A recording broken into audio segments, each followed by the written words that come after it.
ద్వారా 10,705 కోట్ల పెట్టుబడులు, బ్లూ స్టార్, డైకిన్, హావెల్స్ వంటి ఏసీ తయారీ యూనిట్ల ఏర్పాటు, దేశంలో అమ్ముడయ్యే ప్రతి 2 ఏసీల్లో ఒకటి మేక్ ఇన్ ఆంధ్రానే.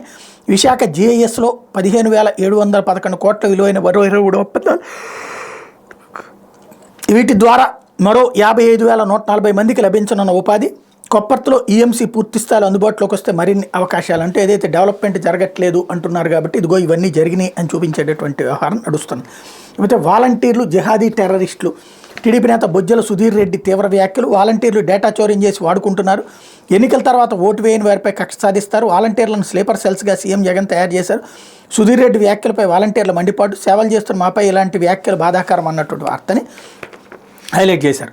6 అసెంబ్లీ సీట్లు బాబు అయోమయం, పెండింగ్లో పెట్టిన స్థానాలపై గందరగోళం, పొత్తులో టీడీపీ సీట్లు 144, ఖరారు చేసినవి 138 మాత్రం. పి గన్నవరం జనసేనకు బదిలీ, అనపర్తిపై తేల్చని బీజేపీ, టీడీపీ సీట్లో మిగతా 6 ఏవన్న దానిపై అనిశ్చితి. బీజేపీకి ఇచ్చిన 10 స్థానాలు ఏమిటో ఎప్పటికీ తేలలేదు. గుంతకల్లు, ఆదోని, ఆలూరు సీట్లతో బంతాట. రాజంపేట, జమ్మలమడుగులో ఏదన్నది తేలని వైనం. దర్శి, అనంతపురం అర్బన్లో అభ్యర్థుల కోసం పాటలు, 4 ఎంపీ అభ్యర్థుల ఖరారులోనూ జాప్యమే అన్నటువంటి వార్తని హైలైట్ చేశారు. ఇకపోతే దేశంలో కమల కల్లోలం,